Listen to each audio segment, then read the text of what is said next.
Tudo bom, Alessandro? Bom dia.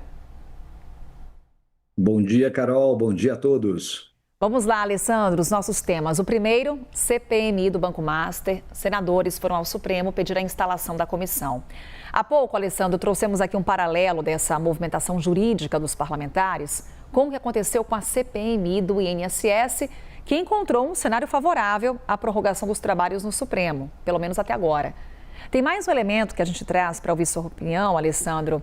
Cerca de 15 dias atrás, o ministro Cristiano Zanin negou justamente um pedido para instalar a CPI do Master, nesse caso na Câmara.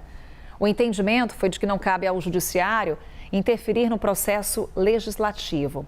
Com todo esse histórico, vem a nossa pergunta: CPI do Master deve ganhar força para sair do papel? Carol, acho que o que animou aí esse mandado de segurança impetrado acredito que foi pelo Alessandro Vieira, foi realmente a decisão do André Mendonça, ou seja, uma decisão que manda, de alguma forma, ordena a prorrogação da CPI do INSS.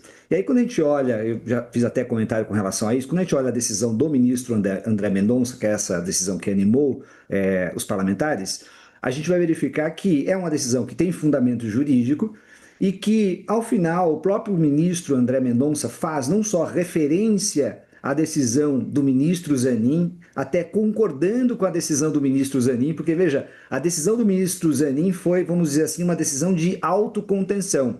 E o ministro André Mendonça tem, de alguma forma, vocacionado, tem dito muito e falado muito sobre questão de autocontenção do Supremo Tribunal Federal. O que ocorre é que nessa decisão dele acabou não, vamos dizer assim, não sendo um adepto da autocontenção. Isso levou ele, no final do seu voto, inclusive, nessa cautelar, a dizer que, olha, eu quero dizer que eu não estou desdizendo o que eu disse, aqui é uma situação excepcional, e aí faz de novo uma teoria da autocontenção do Supremo Tribunal Federal, que significa não intervenção, né, nos trâmites dos trabalhos do Congresso Nacional. E é basicamente isso o cenário que se coloca. Mas o fato fundamental é que essa decisão do André Mendonça, ela também comporta argumentos contrários, ou seja, não é porque é uma decisão bem fundamentada que não pode haver argumentos contrários, como, por exemplo, afirmar que, olha, a Constituição não fala em prorrogação de comissão parlamentar de inquérito. Portanto, a interpretação dada pelo ministro André Mendonça também é um problema e, nesse sentido, não tem nada de autocontenção, é uma intervenção do Supremo Tribunal Federal nos trabalhos parlamentares. Então, nós temos duas possibilidades aí na própria decisão do ministro André Mendonça. Quando nós vamos agora para a questão do Banco Master, é um pedido não de prorrogação, nós estamos vendo, é diferente, é um pedido de instalação da Comissão Parlamentar de Inquérito. E aí você tem, naturalmente, um conjunto de decisões anteriores do Supremo que, de alguma forma, sinalizam para a instauração, mas não dão certeza nenhuma, porque existem elementos procedimentais. No caso da decisão do ministro Zanin, negando a questão ou pelo menos de pronto, não deferindo a instauração da Comissão Parlamentar de Inquérito, foi uma decisão que se baseou em questões processuais, em questões de provas com relação à atuação da presidência e da mesa, né, do Congresso Nacional, ou melhor, da Câmara dos Deputados, do Senado Federal e da Câmara dos Deputados, com relação à instalação da Comissão Parlamentar de Inquérito.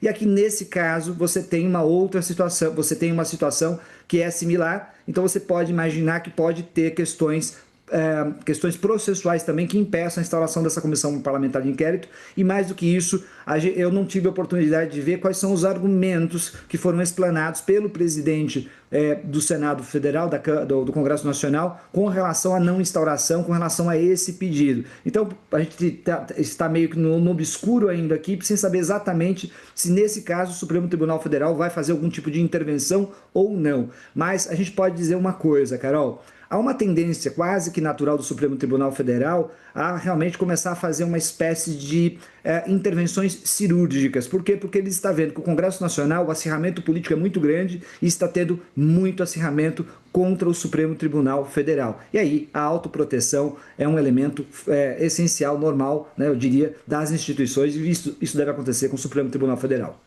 Alessandro, nosso próximo tema, prisão domiciliar de Jair Bolsonaro, determinada pelo ministro Alexandre de Moraes. A decisão também estipula um período inicial dessa domiciliar de 90 dias E é isso que vem sendo questionado por aliados e pela defesa do ex-presidente. O criminalista Paulo Cunha Bueno disse que o caráter temporário da medida é singularmente inovador, palavras utilizadas por ele. Enquanto Flávio Bolsonaro classificou a decisão como exótica. E você, Alessandro, como é que avalia essa decisão de Alexandre de Moraes? Carol, vou deixar de comentar a questão do exótico aqui, porque se a gente for comentar o que é exótico, o que não é, imagina a gente comentar o que foi o governo Bolsonaro em diversas medidas que foram tomadas. Mas com relação à parte jurídica aqui, se a gente lê com muita atenção a decisão do ministro Alexandre de Moraes, e aí é muito interessante, porque boa parte, eu diria 80% da decisão do ministro, conforme ele vai falando ao longo da decisão, parece que vai levar à conclusão de que vai ser indeferido esse pedido. Aí lá no final ele coloca, bom, existe uma situação pontual que leva a gente a deferir o pedido, porque é uma situação particular, momentânea, ou seja, temporária. Então, durante esses 90 dias, eu vou fazer essa concessão com relação à prisão domiciliar. Basta a gente ler a decisão para a gente entender isso. E quando a gente lê essa decisão, Carol, eu confesso que eu fui lendo e fui imaginando qual é o preso no nosso país que tem aquelas condições que estão colocadas ali e narradas ali. Eu estou tomando como verdadeiras toda a narrativa posta ali, todos os documentos que foram colocados e citados. A gente vai verificar, nós estamos falando de um preso que está numa sala de Estado Maior, ou estava numa sala de Estado Maior, que tinha estava sozinho, vamos dizer assim, que tinha uma liberdade muito grande, que tinha 3 vezes ao dia visitas de médicos, que tinha um posto de saúde interno dentro do sistema prisional. Quando a gente olha tudo isso e olha o sistema prisional brasileiro, a gente fala, poxa, que preso que é esse? E aí o ministro Alexandre de Moraes, eu acho que aí, por incrível que possa parecer, para muita gente que não gosta, ele tem uma certa razão quando ele olha a situação. Ele fala, poxa, ele tem tudo, né, para continuar preso e ter o seu tratamento normalmente. O que me leva, então, a deferir esse pedido, basicamente? E aí eu acho que tem toda essa articulação política, pressão, e tem esse momento específico da saúde do ex-presidente Jair Bolsonaro. Então, lendo essa decisão, a gente pode até falar que é exótica, que é estranha, etc. Mas tem um elemento de veracidade muito forte quando a gente olha que é uma excepcionalidade. Bolsonaro não foi condenado por golpe de Estado e organização criminosa para cumprir pena domiciliar. Pena domiciliar, em tese, ela não existe do ponto de vista jurídico. Ela é uma excepcionalidade em situações onde você tem um risco à dignidade e à saúde do preso. E é isso que ele está tendo nesse exato momento.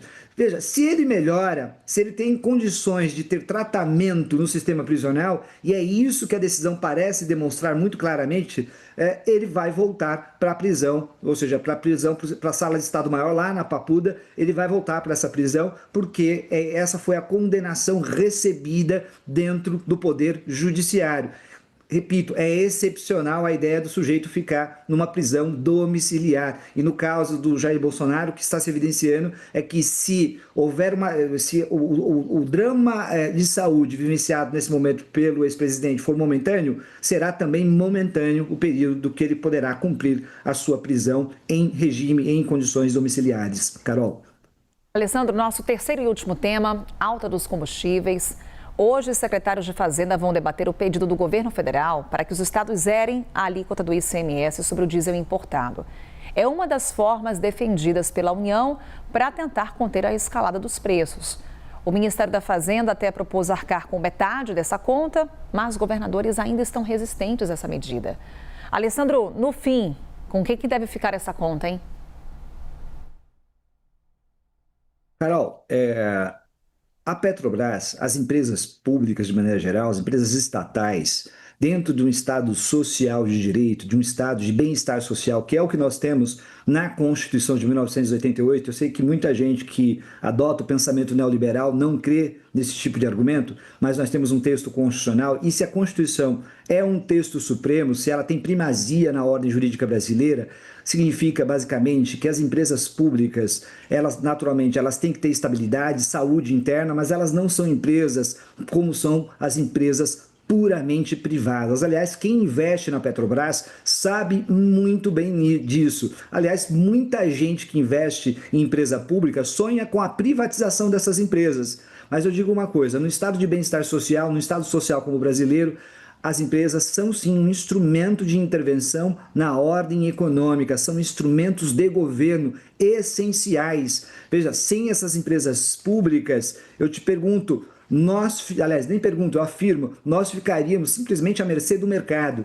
E o mercado só pensa numa coisa, veja, sem preconceito nenhum aqui, o mercado só pensa em lucro. Nós precisamos, se nós queremos pensar numa estabilidade de preço, se nós queremos pensar em segurança energética, nós temos que ter um pensamento nacional. E aqui, mais uma vez, pensamento nacional é algo ausente na Faria Lima, é algo ausente no sistema de mercado, porque para eles o mundo só está bom quando os números estão bons para suas próprias empresas. Então nós temos que ter uma mudança de mentalidade. Eu costumo dizer também, Carol, talvez uma mudança de elites, não só no poder econômico, como também no poder político, para influenciar decisões que levem a um regime de maior soberania interna com relação a questões energéticas. O nosso problema não é só pontual, momentâneo, com relação ao Estreito de Hormuz fechado, com relação ao choque internacional, a volatilidade do mercado internacional com relação ao preço do petróleo. Nosso problema é de ordem estrutural, é de decisão política e é de classe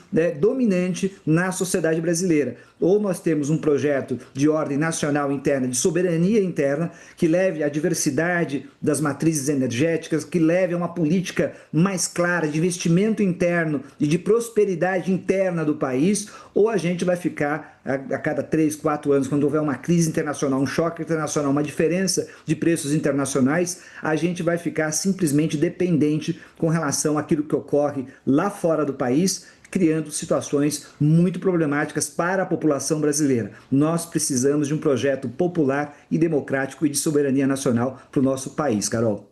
Alessandro Soares aqui com a gente, trazendo opinião para o Novo Dia. Alessandro, muito obrigada, um bom dia para você e até terça.